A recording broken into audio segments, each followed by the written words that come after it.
একটি ছোট্ট গ্রাম ছিল, যেখানে সবসময় শীতকাল বিরাজ করত। এই গ্রামের নাম ছিল শীতপুর। আর এখানে কোনো দিনই গরম পড়তো না। চারপাশে পাহাড়, হিমবাহ এবং বরফে ঢাকা বনাঞ্চল ছিল। গ্রামের মধ্যে ছিল একটি ছোট্ট সুন্দর প্রাসাদ, যার রাজা ছিলেন রাজা শীতল।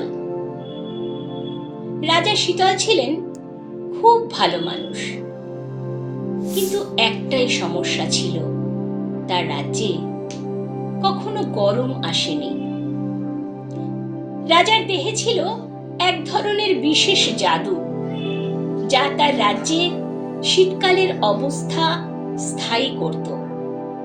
কিন্তু রাজা শীতল একদিন খেয়াল করলেন, তার রাজ্যের শিশুরা শীতকাল থেকে খুব ক্লান্ত হয়ে পড়েছে।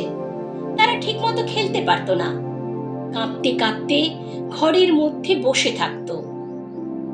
রাজা শীতল একদিন ভাবলেন, আমি যদি একটু গরমের অনুভূতি এনে দিতে পারি, তবে শিশুরা আরো আনন্দিত হবে। তবে এমন শক্তি তার ছিল না।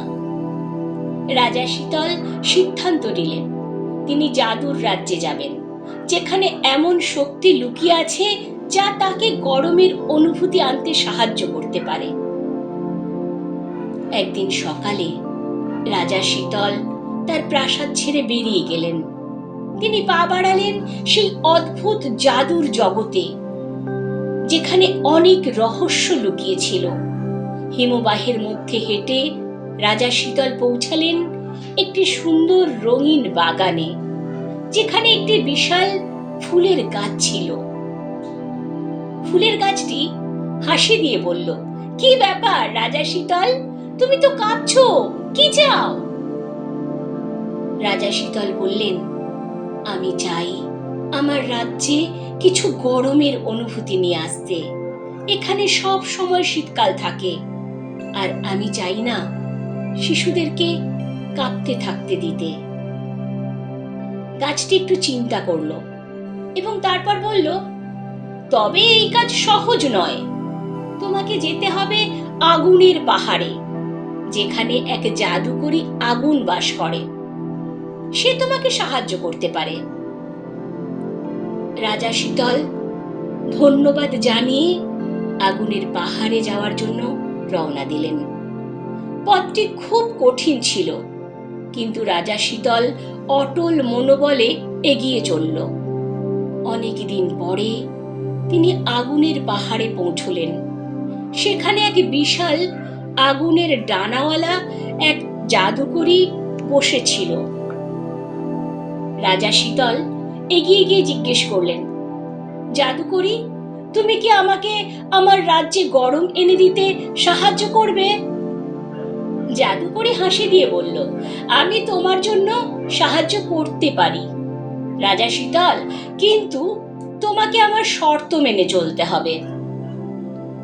তোমার রাজ্যেও শীত থাকবে, তবে তোমার মানুষদের একটু গরমের অনুভূতি দরকার হলে তুমি এখানে ফিরে আসবে এবং আমার কাছে সাহায্য চাইবে। রাজা শীতল সম্মত হলেন। তিনি ধন্যবাদ জানিয়ে জাদুকরী থেকে একটি আগুনের স্ফটিক নিয়ে বাড়ি ফিরলেন। রাজ্যে ফিরে এসে রাজা শীতল স্ফটিকটি একটি ছোট্ট পুকুরে রাখলেন। পুকুরের জল তপ্ত হতে শুরু করলো এবং রাজ্যের শিশুরা হঠাৎ এক বিস্ময়কর গরম অনুভব করলো। তারা খুব খুশি হয়ে বাইরে খেলতে শুরু করলো। রাজা শীতল দেখলেন শিশুদের হাসি, খেলা এবং আনন্দের রাজ্যটি পূর্ণ হয়ে গেছে।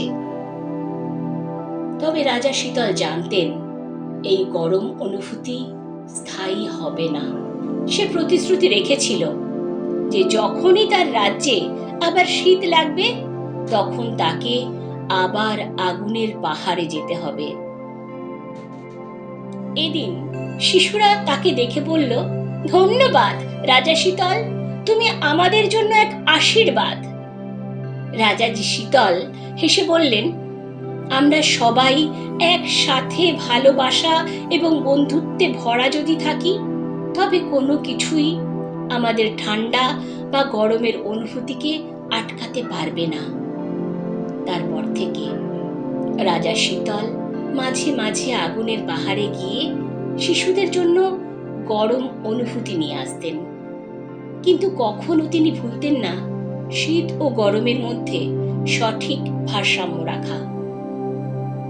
এভাবে শীতপুরের রাজ্য এক নতুন দিগন্তে পৌঁছালো, যেখানে শিশুদের হাসি আর আনন্দে শীতের রাতেও উজ্জ্বল হয়ে উঠত আকাশ। রাতের আকাশে যখন চাঁদ উঠত, তখন রাজা শীতল তার রাজ্যে দাঁড়িয়ে এক গভীর শান্তি অনুভব করতেন। আর সেই রাতে প্রতিটি শিশুর মন শান্ত এবং নির্ভীক হয়ে থাকত। বন্ধুরা, গল্পটি কেমন লাগলো? এরকম বিভিন্ন রকম গল্প নিয়ে আমি আপনাদের কাছে আসতে থাকবো, গল্প, কথা এবং মোড়ে। আপনাদের কেমন লাগলো অবশ্যই জানাবেন। ভালো মন্দ যেটাই হোক, আপনারা আমার সঙ্গে থাকুন।